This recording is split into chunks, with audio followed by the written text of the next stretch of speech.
Hey everyone, Tyson the Subaru Specialist from Subaru Prince George here. Today we're taking a look at the 2023 Subaru Forester Sport in the new Sapphire Blue. So new color for the 2023 model, only available on the Sport. It's a very intense blue. I am a huge fan of it. I really like those vertical LED fog lights. You get those on the Premier and the Sport. Now, you may hear it's idling kind of high right now. All the Subarus, when it's cold out, idle high to get the exhaust system up to temperature faster, get those cats up to temperature. You produce less noxious, harmful emissions, and Subaru is a very green company. But this has the redesigned front end that they did in 22, so you get those slightly smaller cutout headlights with those LED surrounds. They are steering responsive headlights, and you do get those LED vertical fog lights.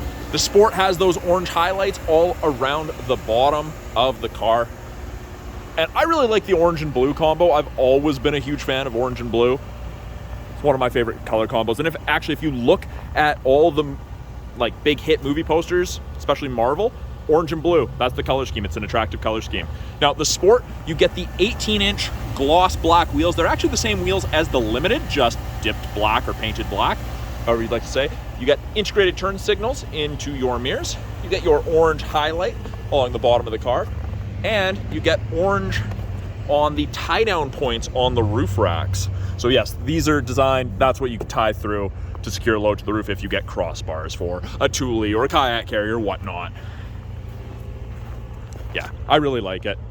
Now, on the back of the Sport Forester, this centerpiece here between the taillights, that's a gloss black, and it extends up here. This is all gloss. So on the Wilderness, this will be matte, plasticky, same material as your fender flares.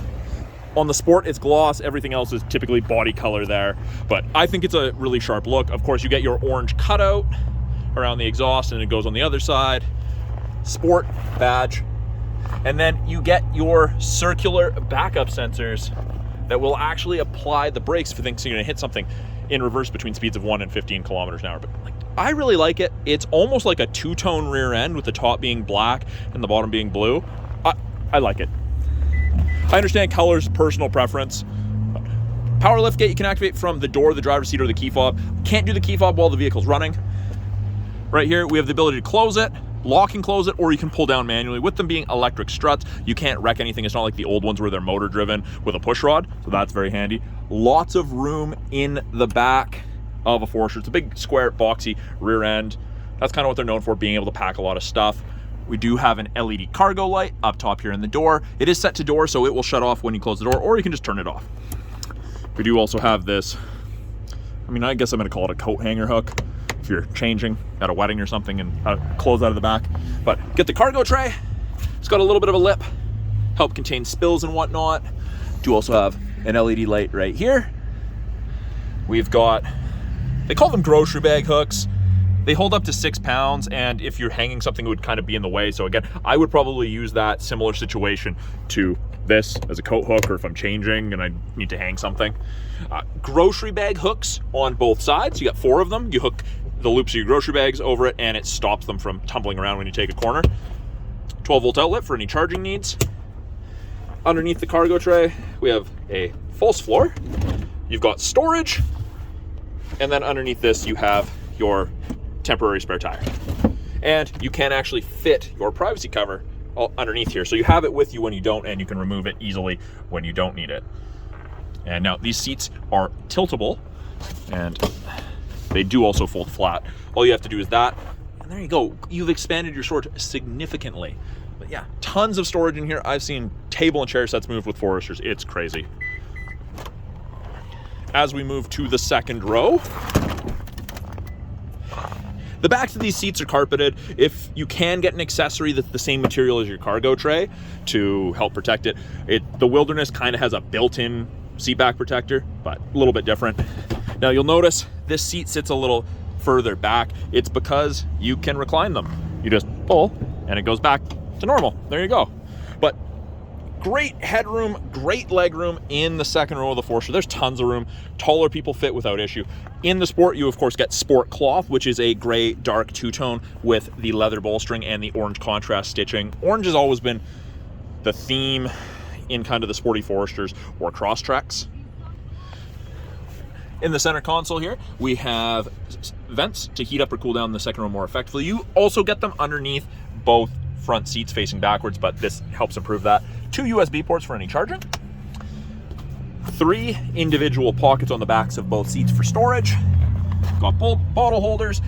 You get the fabric soft touch door cards, sport badge, leather, more stitching. Oh. And you can hear that beeping. That's because the key's outside the vehicle. It's in my pocket. It is a proximity key. So long as the key's within 46 inches, all I need to do to open it is put my hand in the handle. Same thing to lock it, except you just press and hold these 2 lines. Now those lines are on the front driver and passenger handles, not on the rear. Up front, turn off the window lock, but power windows, locks, mirrors. Same kind of door cards as the second row, sport badge, orange contrast stitching, bottle holder. It is a power driver seat, including lumbar. And these seats have some nice bolstering to them. They're not overly hard. They're very, very comfortable. You've got great headroom in the driver's seat. And of course, the seat is height adjustable. Even taller people fit. Now, left-hand side here by the driver's knee, we have the ability to open the rear hatch. You can turn off the steering responsive headlights if you're not a fan of them. So those are the headlights that swivel when you turn at speed.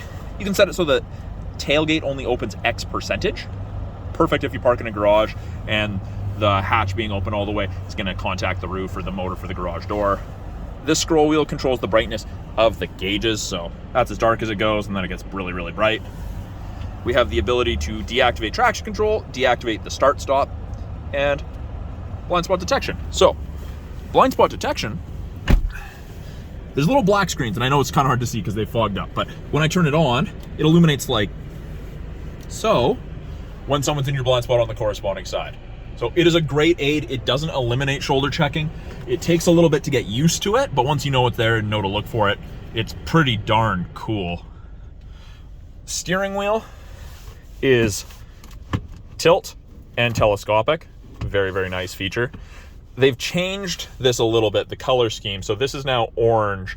I believe it was still silver on the previous ones. You get the orange contrast stitching in the steering wheel, but your vent surrounds are no longer orange. There's no orange on the center console. This entire piece of metallic gray used to be orange. It was a lot of orange. They have moved some orange to the shifter, and you still get it there. Even the lights, they kind of fit in the thematically. You do get the sport gauges, which means it has sport in orange. Left-hand side of the steering wheel, Bluetooth audio controls. You can make it take calls, control the volume of the calls, the music. These arrows right here will change this small center display. Most people I know like the digital speedometer. Heated steering wheel. So it is not full heat. It does not do the top portion here between the gauges, but it does here, skips here, goes up here. Kind of where you're supposed to keep your hands. And then the right-hand side has to do with our adaptive cruise and lane centering. Now, both of those systems use the 2-color stereo eyesight cameras, and they've changed these in 22. That's the latest, greatest, most up-to-date eyesight system, the Eyesight 4.0. So wider field of vision. It did better overall. But both of those use that. So I turn on cruise, you get an image of the Forester there. It's got 3 bars ahead of it, up to 4, all the way down to 1. Makes a difference. That's the following distance behind the vehicle header view that you follow at.